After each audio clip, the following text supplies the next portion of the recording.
Do you know what you want out of life? Are you getting the results you are looking for? Do you feel that you are wasting too much time on non-productive activities? Everyone has the right and the potential to live their dreams. But the question is, where do you begin? What path do you follow? Discover Bob's step-by-step process, the disciplines and the secrets of personal leadership to turn these questions into answers. The results are measurable and lasting.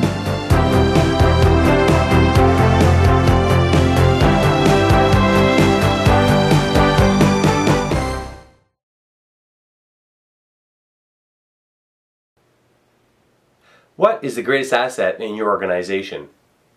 Who makes the bottom line possible? If you answered the people, you're absolutely right. It's the people that are the most important asset in every organization.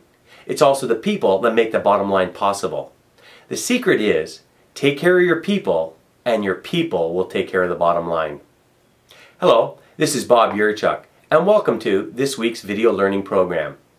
Over the past few weeks, we got a good understanding of success, attitude, motivation, the most important person in the world, and the greatest enemy in the world.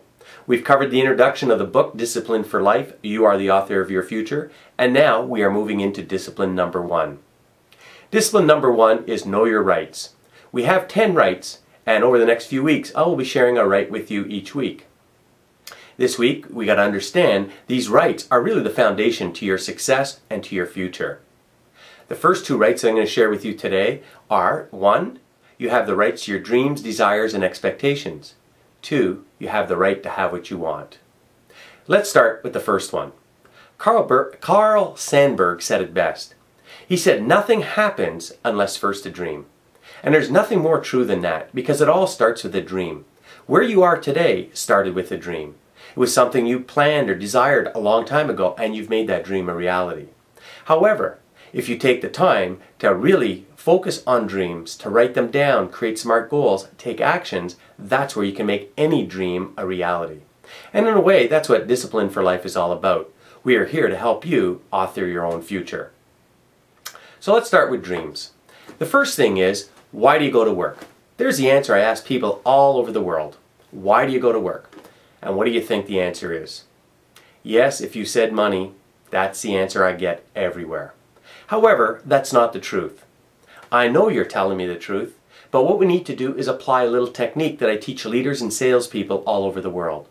The technique is known as the Rule of 3+. The Rule of 3+ is quite simple. It really means question the answer, question the answer, question the answer. The more we question our answers, the deeper we go and the closer we get to the truth. For example, when I ask the question, why do you go to work? You answer, to make money. I would then question that by saying, make money to do what? You would say, to live a certain lifestyle. I would question, what kind of a lifestyle? Because everybody has a different lifestyle that they desire. So you would answer, to have a family, to have a home, to have a car, to take trips, travel, etc. Well, then I would question each of those. What size of family? What kind of home? What kind of car? Where would you want to trip? These would be the sort of questions that I would be asking to your answers. Questioning the answer, questioning the answer, questioning the answer. And the more we question the answer, the more we realize that the real reason you go to work is because you have a dream. You see, work is nothing more than a stepping stone to helping you get where you want to go. The problem is, most people don't know where they want to go. I think Mary Kay Ash said it best in her quote, people spend more time planning their vacations than they do planning their lives. Imagine if you took the time to plan your life and what your potential could be. It all starts with a dream. When we were younger, my wife and I had a dream to have our own house. We had just graduated, we were new in our jobs, and we decided it's time. Let's save on paying rent and let's try to find our own home. Well, we went seeking, and guess what? We found the house that we really wanted. We dreamt about it. We went out and we went to the bank to try and get approval for financing. And guess what? As much as we have the rights to our dreams, desires, and expectations, we got rejected. However, we also understood that strong desire and commitment, persistence to make things happen were part of the plan. We did not stop there. We persisted. Because our second right was the right to have what we want. And you have the right to have what you want, But you got to understand one thing. There's a price that you got to pay. Well, we didn't give up on our dream. We wanted it. We stuck with it. We were committed to making it happen. As much as we got rejected, we got creative. We found another way. We decided to buy a lot, just a piece of land, an acre of land, and build our own houses. Of course, everyone would say, "Bob, what do you know about building? You know nothing." Well, I kind of figured, hey, it's not rocket science. Other people have built homes. Surely I could build my own house. Well, what we did is we bought a lot, paid $10,000 only for the land, and this was going back around 1976. At that time, we were able to buy the land on a personal loan. Well, over the course of the winter, we started to put plans together, but we knew we'd have a difficulty getting financing. The funny thing is our belief was so strong, and we were determined to get this. And that desire came from the inside, not the outside world. And we focused on it. And guess what happened? It was almost like a miracle. The best man at our wedding came up and paid us a visit one day. And he said to us how proud he was and that he became recognized as the best salesman in the year. And with that came a $10,000 bonus. Well, right there, my mind got creative. I said, "John, you just made $10,000. That's fantastic. By the way, I hate to remind you of this, but we never did get a wedding gift from you. You were the best man at our wedding." And he says, "Well, I'm not going to give you that $10,000. I said, "John, I'm not asking for that. What I'd like you to do is just put the $10,000 in my bank account for 30 days.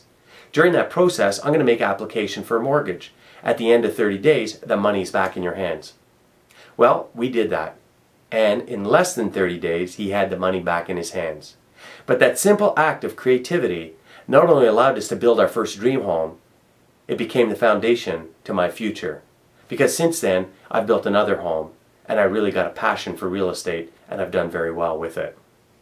You see, what we talked about today is you have the rights to your dreams, desires, and expectation. Those dreams are the foundation to your life. These dreams are what gets you up and out of bed in the morning. When you know why you're going to work, work only becomes a stepping stone to helping you get where you want to go. You need to take the time to know where you want to go and to use your job to help you get there. Then you'll be really motivated and happy to be going to work. Also realize that you can have whatever you want in life. However, you got to be willing to pay the price. Those are your first two rights. Next week, we'll talk about your third right, the right to like yourself as you are. So stay tuned.